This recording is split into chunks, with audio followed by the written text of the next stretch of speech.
몸을 입고 태어나신 것 자체가 사실은 하나님을 영화롭게 하는 것이에요. 이처럼 예수님도 이 땅에 오셔서 하나님을 영화롭게 했는데 우리의 삶이 당연히 하나님을 영화롭게 하는 삶을 살아야 되지 않느냐? 그런데 우리가 하나님을 영화롭게 하는 방법 중에 중요한 방법 중에 하나가 바로 순종이다. 우리가 하나님 말씀에 순종하면 하나님의 이름이 올라가고 하나님이 이 세상 사람들에게 높임을 받게 된다라고 성경은 분명히 말씀하고 있어요.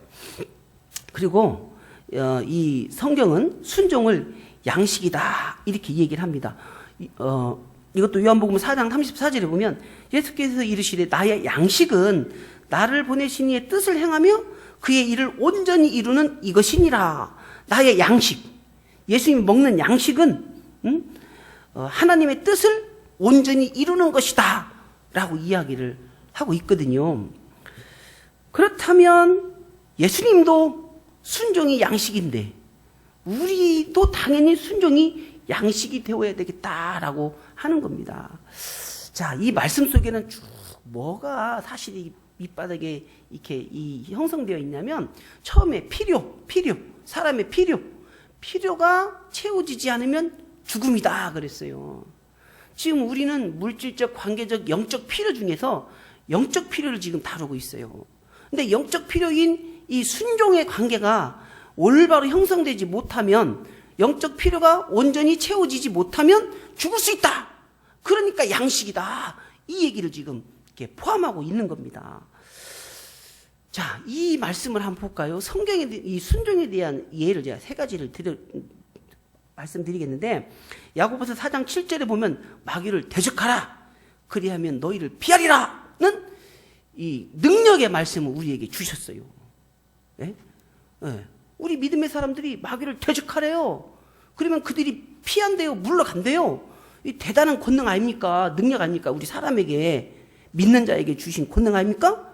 그런데 방금 여러분이 이 보이는 이거는 그 야고보서 4장 7절의 반절이에요. 반절.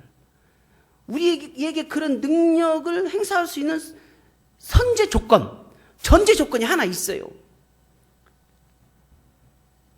그런즉 너희는 하나님께 복종할지어다. 순종이 먼저고 그 다음에 능력이에요. 순종을 안 하면서 능력만 행하려고 그런다? 안 되는 거예요.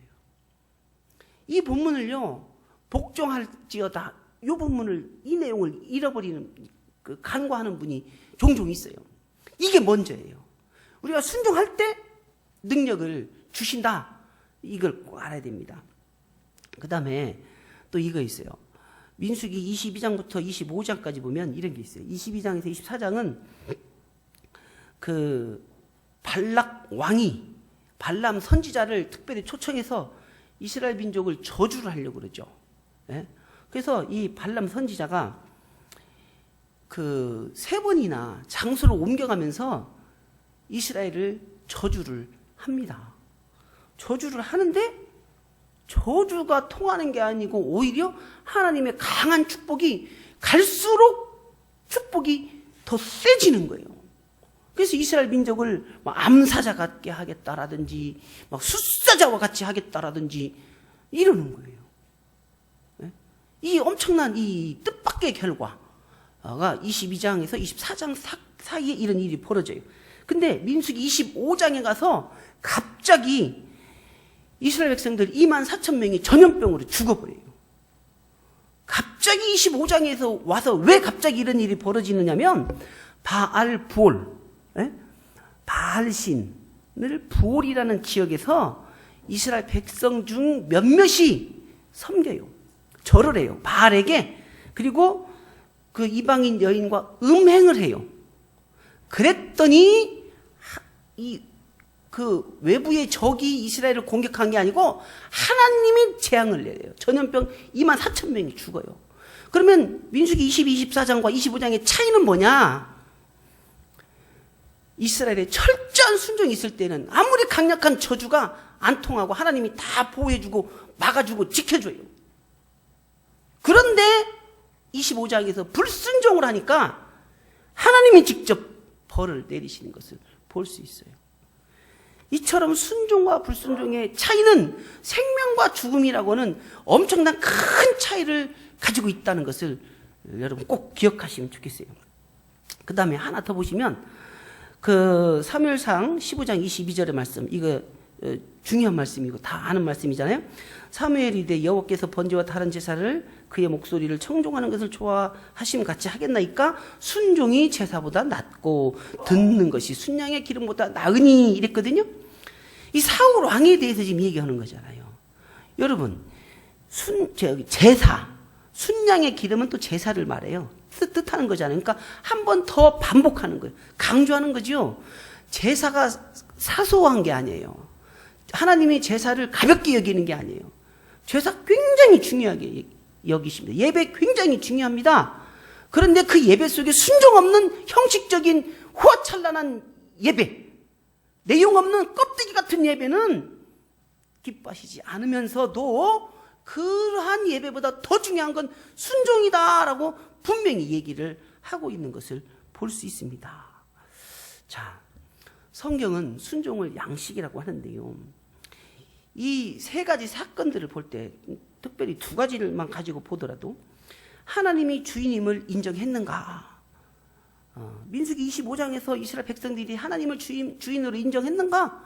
그렇다면 왜 바알에게 절을 할 수 있겠어요? 그걸 망각한 거예요. 불순종한 거예요.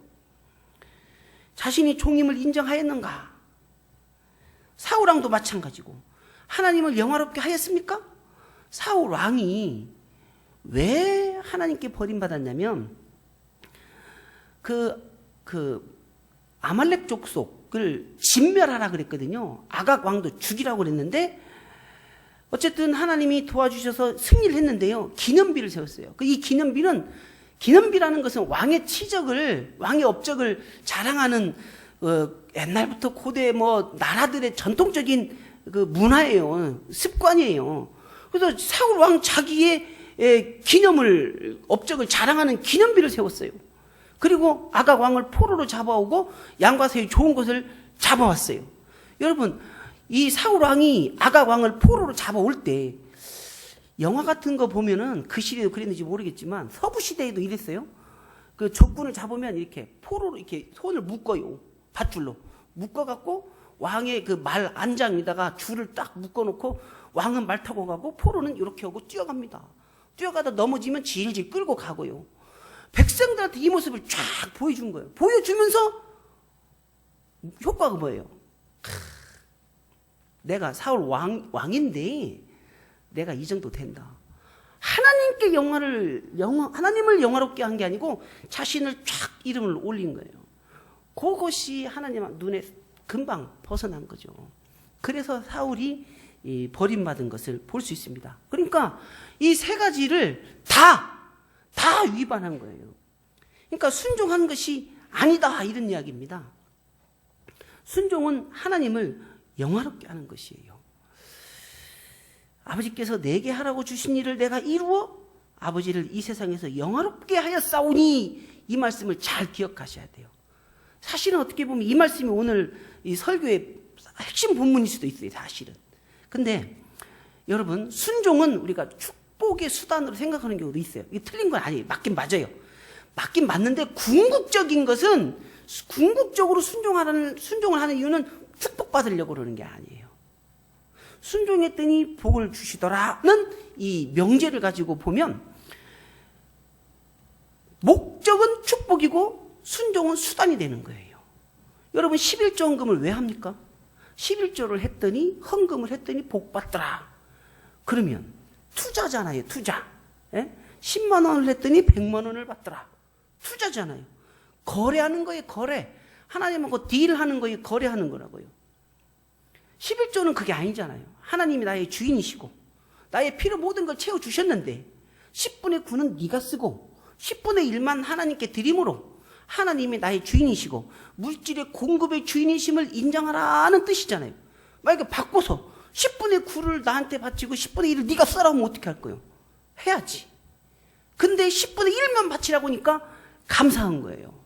11조도 이 오해, 이 거부감, 부정적인 이미지, 이것도 없어야 되는 거예요.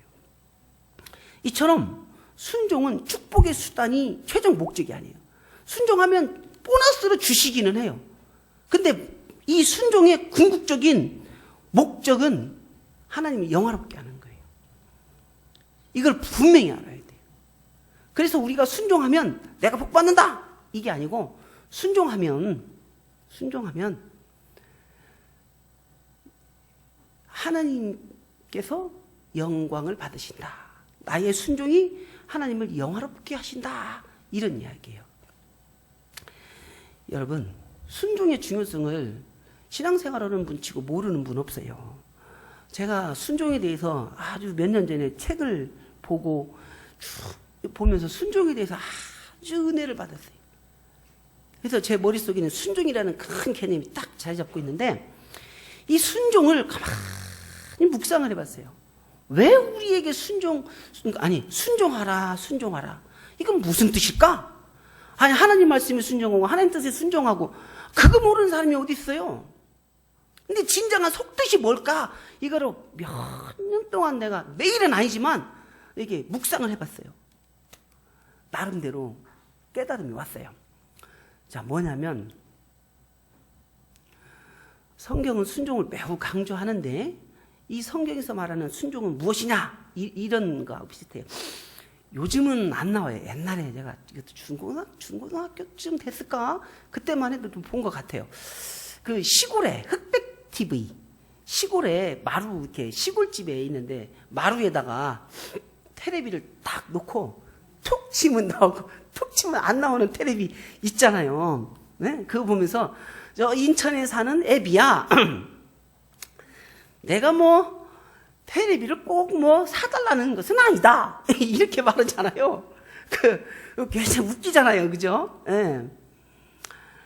이게 무슨 뜻이에요, 이게?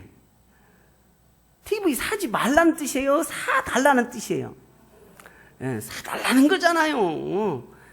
시골에 계시는 아버님이 그렇게 말할 때는 사달라는 건데 돌려서 얘기하는 거잖아요, 지금. 그걸 못 알아듣고 그래요? 안 사버리면 이게 뭔가 조금 부족하지요, 그죠? 예.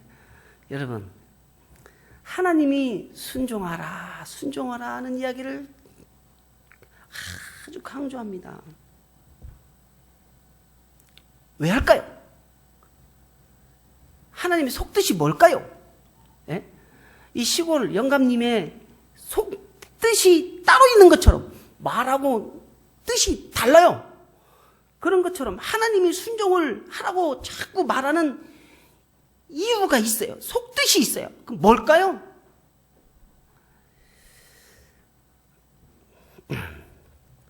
여러분, 제가 진주 남교회에 온 지 4년? 5년? 오래돼갖고 연수도 잊어버렸는데 5년 되나? 아무튼 그래요.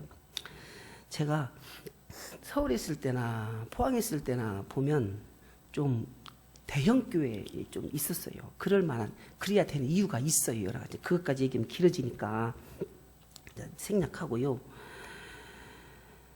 근데 어떻게 보면 우리 진주 남교회는, 죄송해요, 뭐 여러분 어떻다는 게 아니고, 제가 이렇게 섬기던 교회 중에 제일 규모가 작은 측에 해당이 돼요, 사실은. 근데 대신 좋은 점도 많아요. 우리 남교회는 남교회만의 이 정이 많은 문화가 있더라고요. 특히 체육대 같은 경우는 아주 감탄을 했어요, 감탄.